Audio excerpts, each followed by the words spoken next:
Hey, what's up? I wanted to do a quick review maybe on Surrons that I have right here and kind of talk about off-bike training. I know a lot of pros do track, like moto track, in the off season. And if you're a racer right now, you kind of know that right now the season's kind of starting up, whether you do downhill and enduro. And I kind of want to just talk about like off-season training or just taking a break from riding, but without taking time off of your bike and still riding these.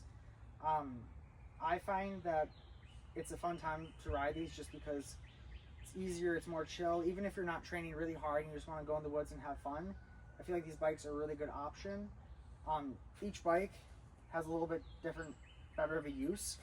So I would say if you are someone that's, I would say 5'8", you are taller than 5'8", this bike might be better for you. This is the Ultra B. And if you do decide you want to go to an actual moto track, I would say this is a good bike. The only thing I would change is probably the tires. I've ridden at a track with my friends that were on gas bikes, and it was really hard for me to keep up. I felt like you have 3 different modes too. You have eco, normal, and sport mode. And the bike holds up fine. It is a little bit slower, and it would kind of struggle in the deeper sand.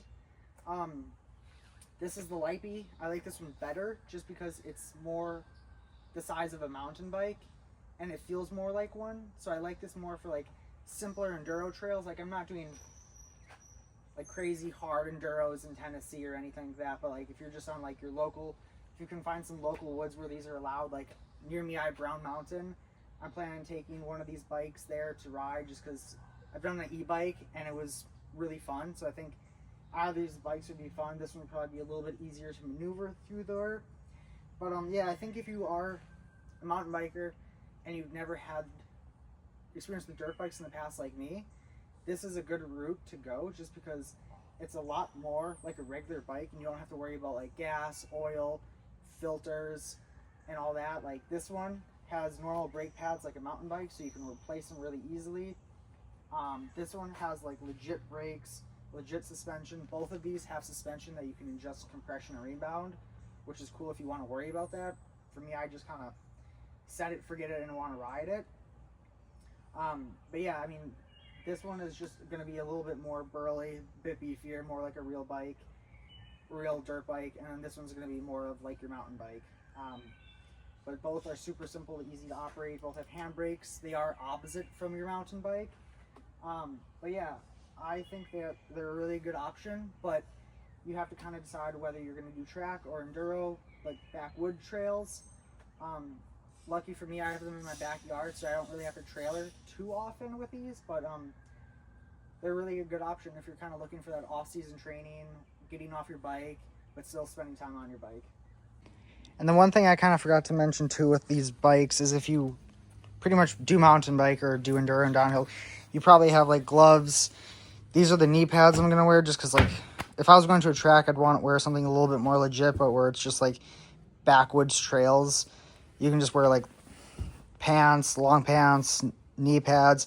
You might need to get boots, but like most people that do this stuff, you probably have your full face helmet, your chest protector, so like you don't really need to get too much other than just like the bike and wear your basic biking clothes. So the gear is not a huge cost really because you probably already have it.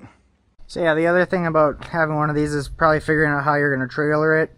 Most cars you can kind of get like a rack for it, one of the flat ones, or if you have a truck or trailer, put in there. But lucky for me, I can kind of just hop on this and go to the backwoods and bring that thing to give her some exercise. Alright, let's go.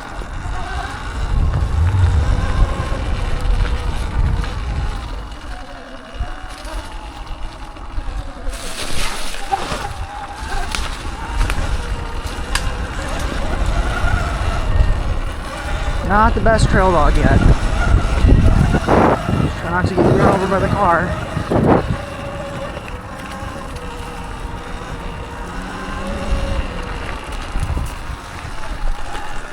Alright, so here's the hill I spent last hour and a half raking and leaf blowing, but it's pretty easy because the trail was mostly already there from who knows what. So,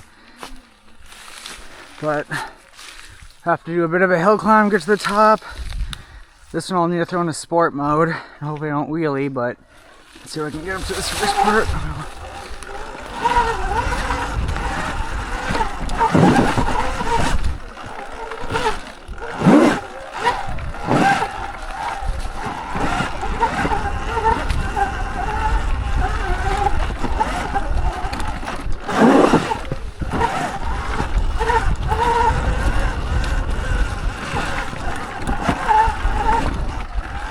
Trying to figure out what to do with this spot right here, because on a bike it'd be easier to kind of hop over this, but with a Surron it's just a tad bit harder. So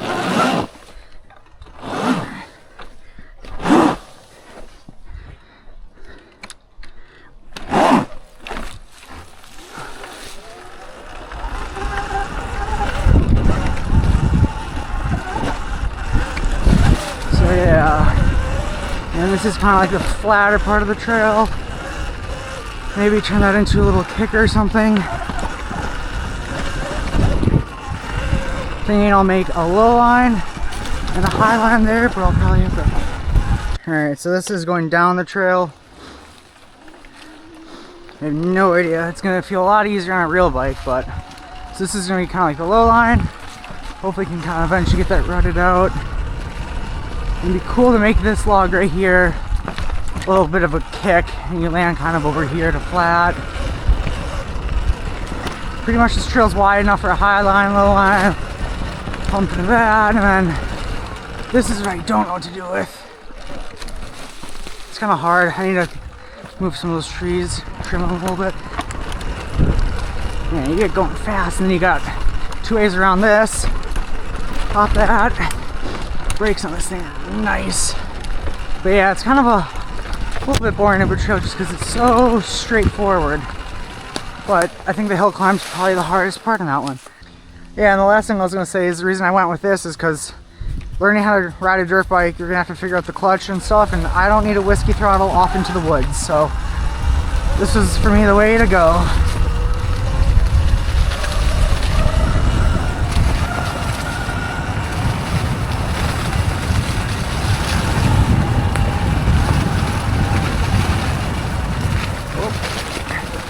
A lot of obstacles since the storm. I also put in new brake pads that I still have not bedded in, so this is kind of fun. That was the other thing, these brakes in the rear were totally toasted, and I thought I was gonna have to get them bled, put in new pads, and they were perfect. So I've had both of these bikes for a year and haven't had to put in much time and maintenance, which is fun. You kind of just hop on it, go, beat it up. If I was on a bike, that'd be a cool double to do. And then this is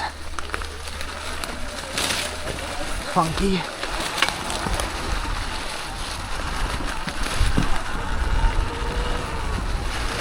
So many good options for trails here, minus it totally being overgrown and destroyed. Oh, this is so much more thick than last time I was in here.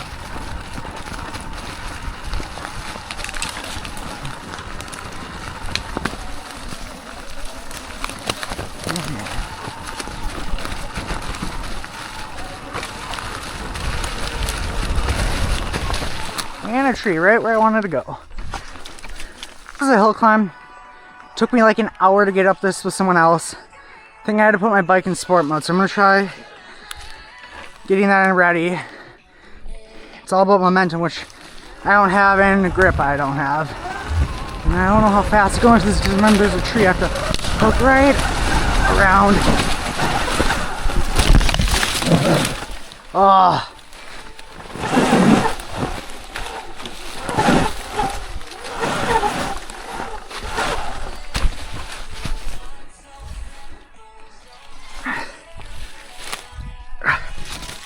Oh, short problems.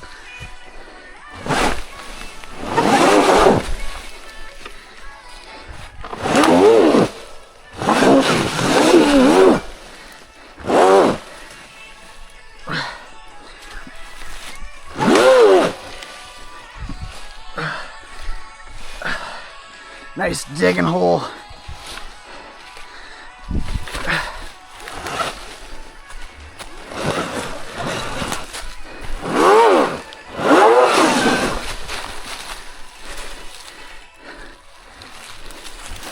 see if I can straighten this out and get back on it.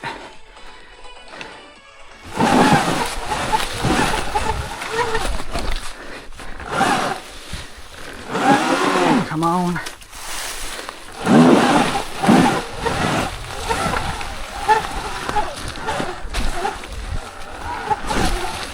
Got a lot of kick in the front. Whew. Ah. Drop it back in eco.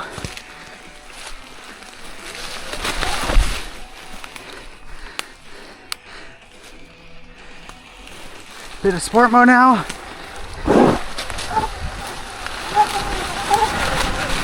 Trying to keep all my weight on the front. And let's not lose an eye. Ow. Whew. Oh man, it's kind of cool. It's got some tree roots. Going into it's a little bit harsh because they are pretty big, but going down a little bit easier. Now I remember where they actually all are. Not eat shit.